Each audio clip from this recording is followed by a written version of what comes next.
ರಾಮನಗರದಲ್ಲಿ ಅಗ್ನಿ ಅವಘಡಕ್ಕೆ ಥರ್ಮೋಪ್ಯಾಕ್ ಫ್ಯಾಕ್ಟರಿ ಹೊತ್ತಿ ಉರಿದಿದೆ.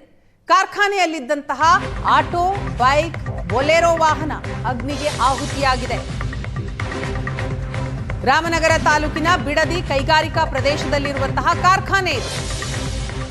ಕಾರ್ಖಾನೆಯಲ್ಲಿದ್ದಂತಹ ಲಕ್ಷಾಂತರ ರೂಪಾಯಿ ಮೌಲ್ಯದ ವಸ್ತುಗಳು ಬೆಂಕಿಗೆ ಆಹುತಿಯಾಗಿದೆ.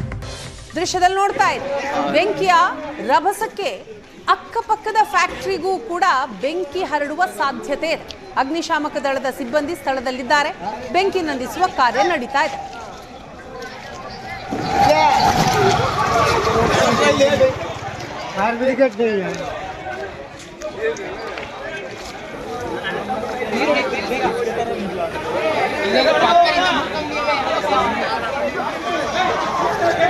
ರಾಮನಗರದಲ್ಲಿ ಥರ್ಮೋಪ್ಯಾಕ್ ಫ್ಯಾಕ್ಟರಿ ಹೊತ್ತಿ ಉರಿದಿರುವಂಥದ್ದು.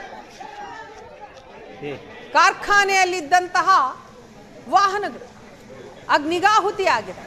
ಬೆಂಕಿಯ ರಭಸಕ್ಕೆ ಅಕ್ಕಪಕ್ಕದ ಫ್ಯಾಕ್ಟರಿಗೂ ಕೂಡ ಬೆಂಕಿ ತಗುಲುವ ಸಾಧ್ಯತೆಗಳು ಕಂಡು ಬರ್ತಾ ಇದೆ. ಸುತ್ತಮುತ್ತಲಿನ ಜನ ಆತಂಕದಲ್ಲಿದ್ದಾರೆ. ಈ ಅಗ್ನಿ ಅವಘಡಕ್ಕೆ ಪ್ರಮುಖ ಕಾರಣ ಏನು ಅನ್ನೋದು ಮಾಹಿತಿಗಳು ಬರಬೇಕಷ್ಟೇ. ಅಗ್ನಿಶಾಮಕ ದಳದ ಸಿಬ್ಬಂದಿ ಸ್ಥಳದಲ್ಲಿಯೇ ಇದ್ದಾರೆ. ಬೆಂಕಿ ನಂದಿಸೋ ಕಾರ್ಯ ಮುಂದುವರೆದಿದೆ.